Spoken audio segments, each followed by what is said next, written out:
So here photons disappear from the universe, here they come out with lower energy. Dean Chapman is a leading physicist who knows a lot about energy on the scientific level. He also has more than enough energy of his own. I really like that sense of, oh yeah, this is new, this is really cool. But I really do like this sense of, discovering something. That love of discovery is what feeds Dean Chapman's infectious energy and enthusiasm. He just loves to be in on firsts. For starters, he's come to the University of Saskatchewan, where he's helping to spark entirely new collaborations between scientists of different fields. He's also helping to build the first biomedical beamline at Canada's first and only synchrotron, the Canadian light source. Now, if you're wondering what a synchrotron does, it generates amazingly powerful beams of light that zoom down pathways or beamlines that in turn shine light deep into almost anything. Like Dean Chapman's own lungs. He was one of the first people in the world ever to be imaged with synchrotron light. He was also on a team that discovered an entirely new way to image with X-rays. X-rays are so great because they go through you in straight lines, but not quite.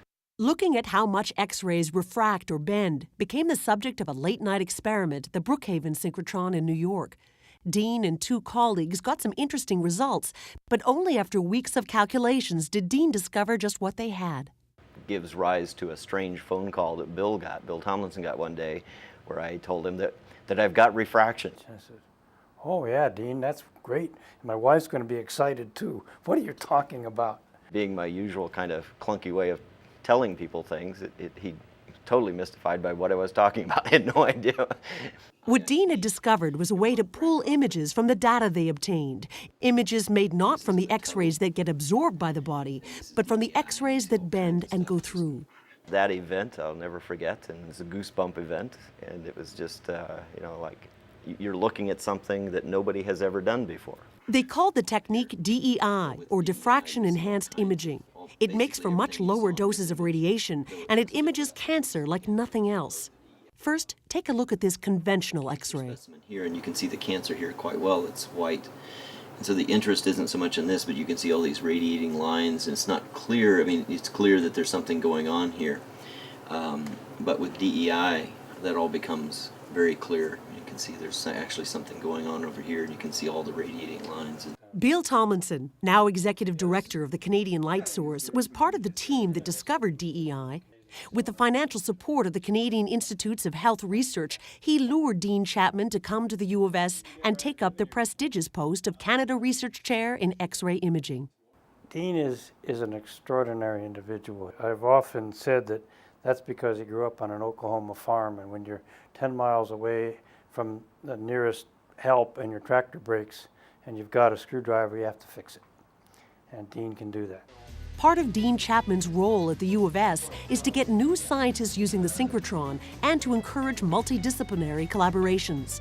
It's given him a very different work environment. For one thing, Dean's now got a lab full of skeletons and bones to get used to. Yes, the last lab I moved into was the physics lab, and you open the drawers and you find things you're kind of used to finding in a lab, and you open the drawer and here you find some bones. There's bones all over the place. So that's because Dean is currently working in the Department of Anatomy and Cell Biology. Earlier in my career, I would never have thought that I would give up being in a physics department. But it's such an amazing opportunity to do really cool things.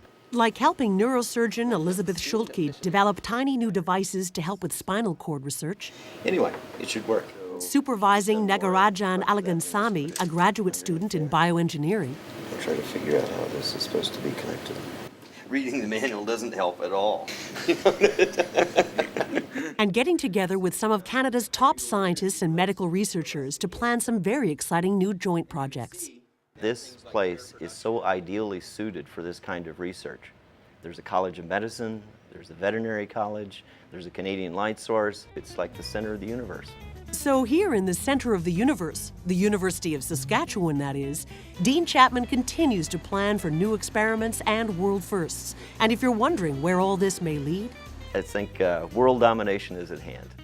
For Research News at the University of Saskatchewan, I'm Jennifer Weber.